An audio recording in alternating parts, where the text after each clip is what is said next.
ओम कालविषाय नमः। ओम मृत्युभूताय स्वाहा। इस कन्या का जन्म शुद्ध रक्त से नहीं, विश्व की अग्नि से होगा।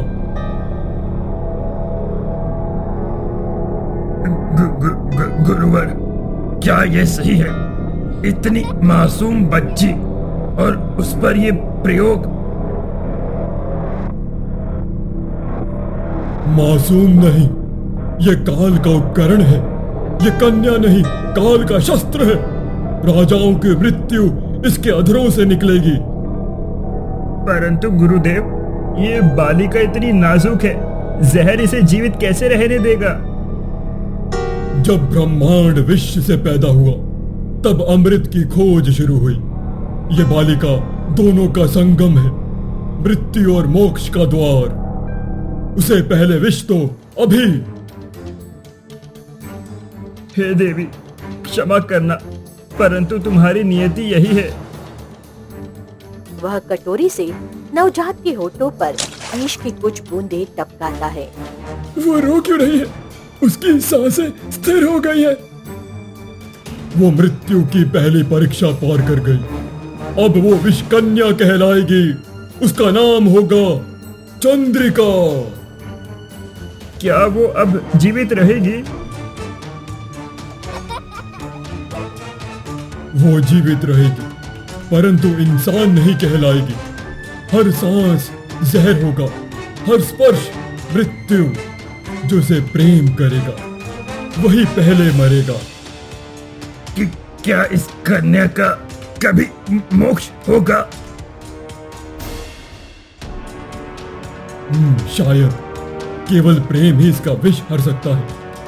पर कौन होगा ऐसा मूर्ख जो विष से प्रेम करेगा?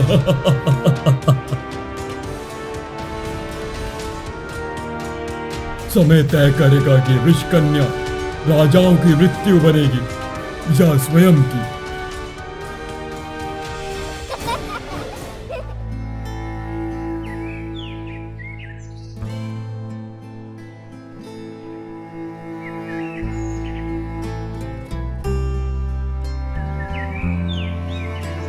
चंद्रिका, आज तुम्हारा 7वां विष है।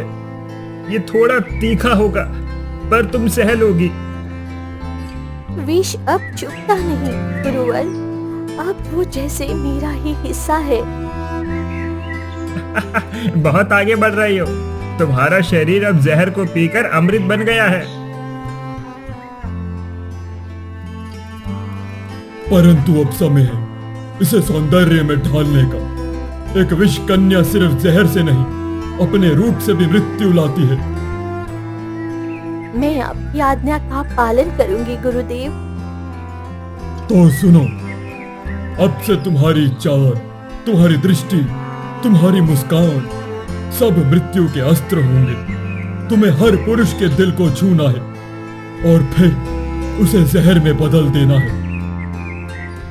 पर गुरुवर, अगर मैं किसी को छू लूं और वह मुझे अच्छा लगने लगे तो?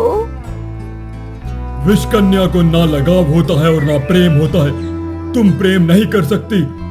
अगर तुम प्रेम करोगी तो वो तुम्हें ही मार डालेगा।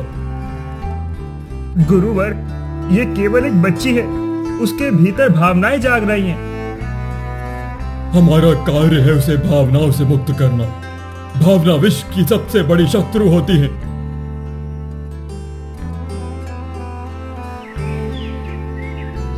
एक बार वह बगीचे में एक छोटे से सांप को अपने हाथ पर लेकर मुस्कुराती है।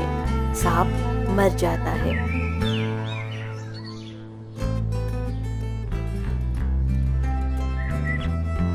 एक दर्पण के सामने चंद्रिका खड़ी है, सुंदरता जैसी कोई देवी और उसकी आंखों में अकेलापन।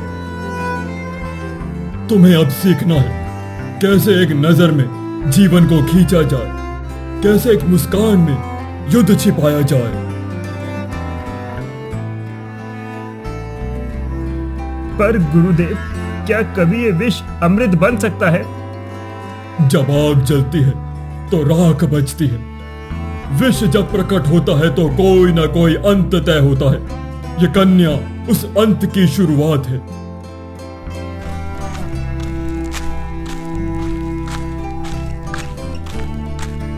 राजगुरु एक तामपत्र लाता है जिस पर लिखा है, यही कन्या एक दिन एक शक्तिशाली राजकुमार की मृत्यु का कारण बनेगी।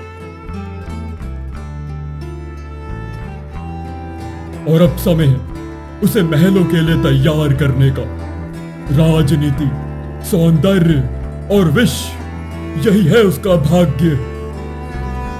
मेरा भाग्य मृत्यु है। तुम मृत्यु नहीं, मृत्यु की रानी बनोगी। सिंहासन नहीं चाहिए तुम्हें, बल्कि वो चेहरों की चुप मौत जो तुम्हारे इशारों पर घटेगी।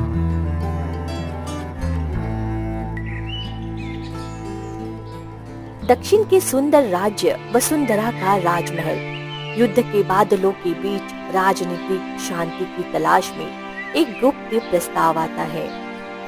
युवराज आदित्य, उत्तर दिशा से एक विशेष प्रस्ताव आया है। राजगुरु अग्निदत्त ने अपनी कन्या का संबंध आपके साथ जोड़ना चाहा है। गुरुदेव अग्निदत्त, वो तो केवल तांत्रिक गुरुकुल में निवास करते हैं। उन्होंने कन्या के विवाह की इच्छा प्रकट की है। जी महाराज, पर यह प्रस्ताव साधारण नहीं है। उस कन्या को लोग कहते हैं चंद्रिका। सुना है उसका सौंदर्य अंधकार तक को मोहित कर दे। तो क्या अब युद्ध के बदले प्रेम के मैदान में उतरना होगा? राजन, ये एक अवसर है उत्तर की शक्तियों को मित्रता में बदलने का, परंतु सावधानी आवश्यक है। चंद्रिका एक रहस्यमय स्त्री है। उसके विषय में कई किंवदंतियां भी हैं। जिस स्त्री को मैं देखे बिना विवाह कर लूं, क्या वो मेरे राज्य को सुख देगी या विष? कुछ कहते हैं वो कन्या विष से उत्पन्न हुई है। उसके होठों का स्पर्श मृत्यु है, उसकी मुस्कान में अग्नि है। तो क्या मैं उस अग्नि में प्रवेश करने से डर जाऊं? नहीं, अगर वो विष है तो मैं उसे प्रेम से अमृत में बदल दूंगा। भय नहीं, आकर्षण है।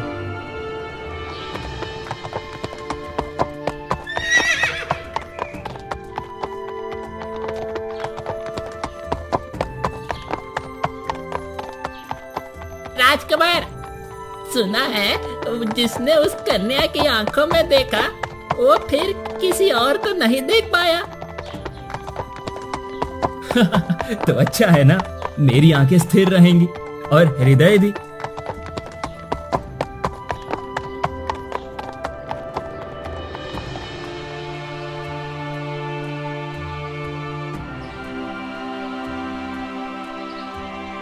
गुरुदेव, क्या ये वही राजकुमार है जो मेरे भाग्य में लिखा है? भाग्य नहीं, योजना है। राजकुमार आदित्य, वो जिसके राज्य की शक्ति हमें चाहिए और जिसकी मृत्यु तुम्हारे अधरों में बंद है। तो क्या मेरा जीवन सिर्फ एक शस्त्र है? नहीं चंद्रिका, तुम युद्ध नहीं, युद्ध की परछाई हो। तुम प्रेम नहीं करती, प्रेम तुम्हें करता है।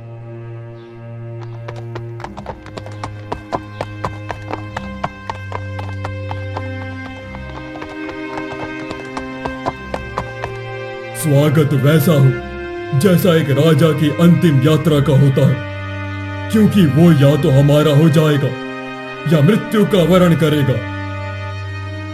और अगर वो मेरा हृदय छू गया तो तुम स्वयं मृत्यु बन जाओगी। विषकन्या की सबसे बड़ी हार यही होती है, प्रेम।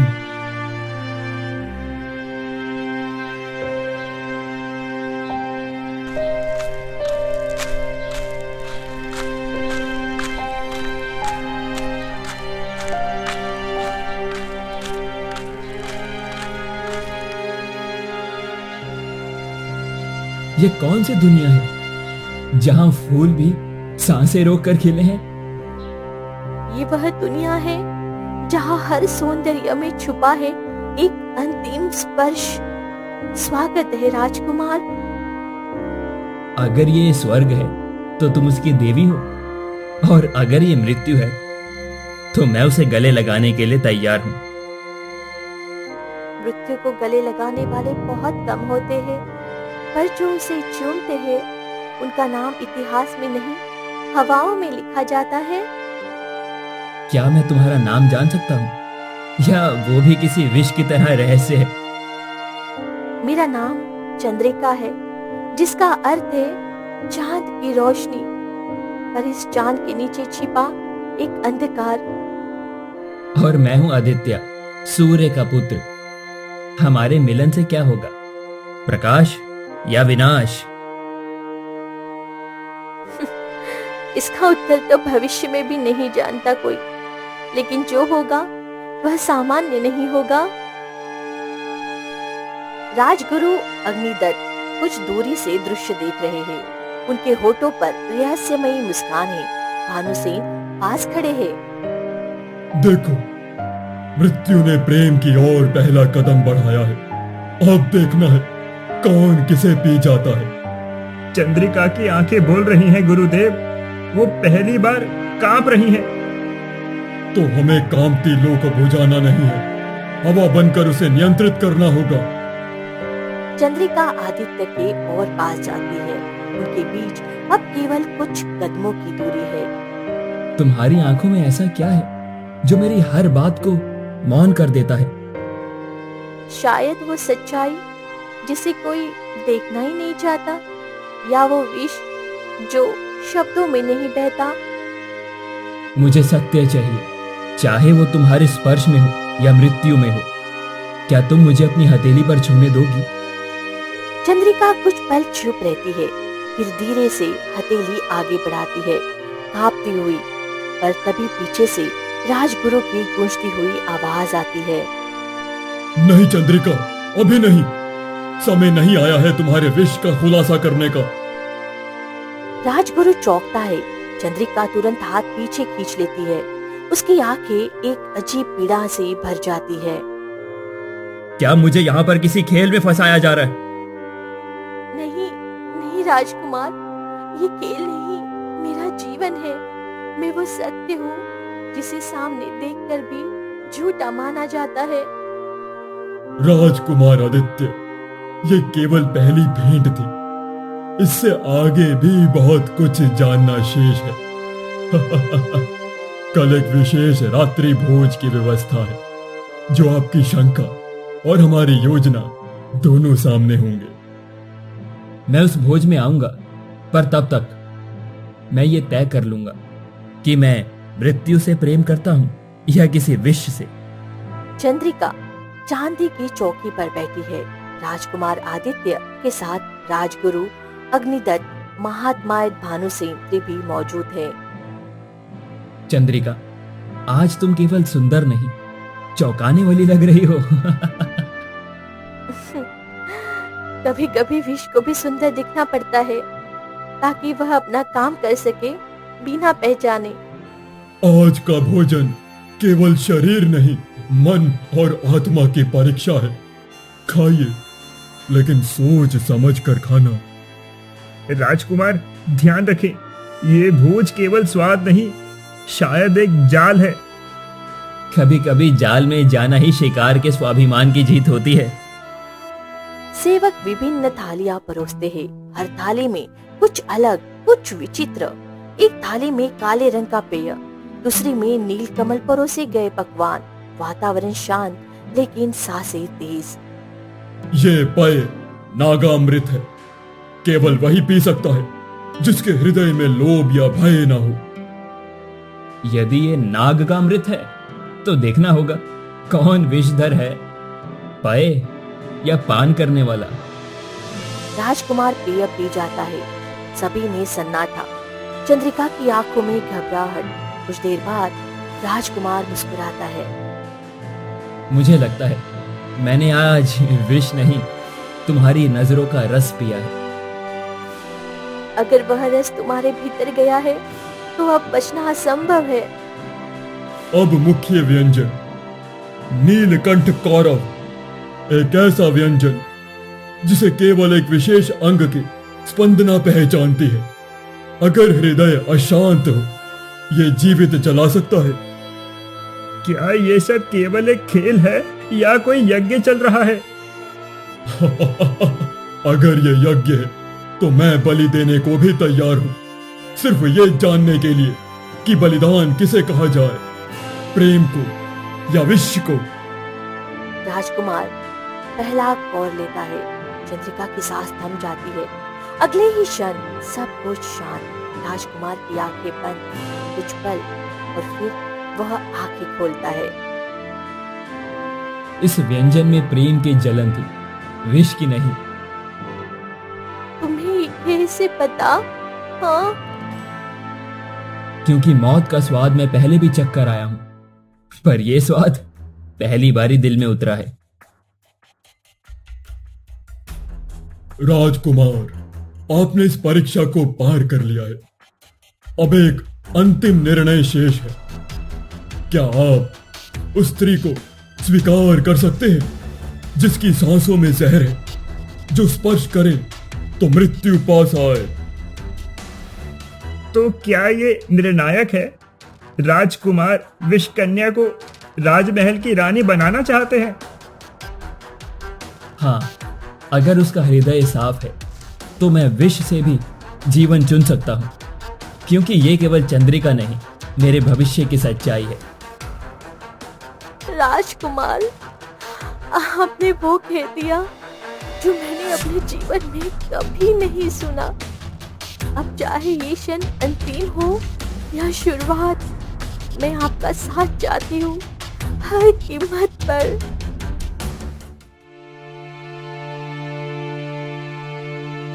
चंद्रिका अपने कक्ष में अकेली खड़ी है। शीशे में खुद को देखती है। उसके होठों पर हल्की मुस्कान, लेकिन आंखों में चिंता है। एक दरवाजा धीरे से खुलता है। प्रवेश करते ही महामात्य भानुसेन, उसके पीछे दो सशस्त्र सैनिक। तुम्हें लगा राजकुमार की भावुकता ही इस राज्य का निर्णय बन जाएगी, विषकन्या? राजकुमार का प्रेम मेरी जीत नहीं, मेरी मुक्ति है। मुक्ति? राज्य की राजनीति में प्रेम कोई विकल्प नहीं होता। तुम्हारे शरीर में बहता जहर राज्य के सिंहासन के लिए खतरा है। अगर मेरा जहर तुम्हारे भीतर डर पैदा कर रहा है, तो शायद मैं सिर्फ एक स्त्री नहीं, तुम्हारी सजा बन चुकी हूँ। तुमने जो खेल शुरू किया, अब उसका अंत मैं तय करूंगा, अभी और यहीं।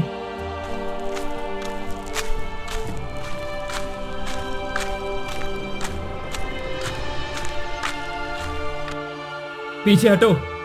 चंद्रिका पर हाथ उठाने वाले मुझ पर वार करने जैसा होगा। राजकुमार, ये राज्य के हित की बात है। राज्य का हित मेरे निर्णय में है, तुम्हारी साजिश में नहीं। तुम्हारे पास कोई अधिकार नहीं है मेरे जीवन को चुनाव करने का। तो क्या आप एक विषकन्या को रानी बनाकर सभी सभाओं और राजवंशों को चुनौती देंगे? मैं प्रेम को जहर कहने वालों को चुनौती नहीं, उत्तर देना जानता हूं। चंद्रिका भावुक होकर आदित्य की ओर देखती है। उसकी आंखों में नमी है। राजकुमार, अगर मेरे कारण आप पर संकट आता है, तो मुझे दूर जाना ही बेहतर होगा। तुम मेरी रगों में दौड़ते खून जितनी अपनी हो। अगर तुम्हारा जहर मुझे मार सके, तो मैं मौत को भी प्रेम से स्वीकार कर लूंगा। तो क्यों ना ये अंतिम परीक्षा हो जाए? ये विशुद्ध विष है, वंशानुगत। चंद्रिका का एक स्पर्श और इसका स्वाद तय करेगा कि ये प्रेम है या छल। राजकुमार, क्या आप इसे पीने को तैयार हैं? अगर मेरी मृत्यु तुम्हारी सच्चाई साबित कर सके, तो ये विष जीवन से अधिक मूल्यवान है। सभा में सन्नाटा छाया है। चंद्रिका कांपती है। राजकुमार धीरे से कटोरी उठाता है। वह विष पी लेता है। चंद्रिका चीखती है, नहीं, नहीं, नहीं। राजकुमार जमीन पर बैठता है। उसकी सांसें भारी होती है। फिर धीरे धीरे शांत सन्नाटा। देखा, यही होता है प्रेम का परिणाम। अब बस इस विष कन्या को कारागार में डाल दो। चंद्रिका राजकुमार के पास गिरती है, उसका सिर गोद में रखती है, आंखों में आंसू गिरते हैं, उसकी आंखें खुलती है। ये विष जल से भी मीठा लगा। शायद प्रेम ने इसका स्वाद बदल दिया। ये कैसे संभव है?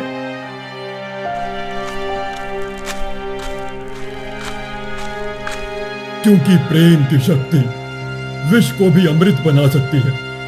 तुम्हारे षड्यंत्र हार गए और इसे युग ने प्रेम की एक नई कथा लिख दी है। अब निर्णय स्पष्ट है, मैं चंद्रिका से विवाह करूंगा और जो इस राज्य के भविष्य को विष कहेगा वो अंधकार में जलेगा। आपने मुझे जीवन दिया, लेकिन आज आपने मुझे आत्मा दी है। सैनिक भानु सिंह को पकड़ लेते हैं। राजगुरु आशीर्वाद देता है। चंद्रिका और आदित्य एक दूसरे का हाथ थामते हैं।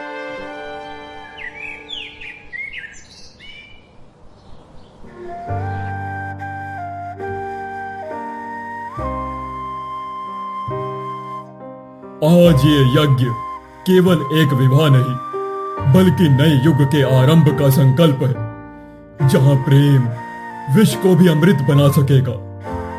क्या आप दोनों इस अग्नि को साक्षी मानकर एक दूसरे को स्वीकार करते हैं? मैं आदित्य प्राण और हृदय से चंद्रिका को स्वीकार करता हूं। उसके अतीत को नहीं, बल्कि उसके साहस और प्रेम को अपनाता हूं। मैं चंद्रिका अपने भीतर के विष से भी अधिक आपके विश्वास को अपनाती हूँ। अगर मेरी देह जहरीली है तो मेरा प्रेम आपकी ढाल बनेगा।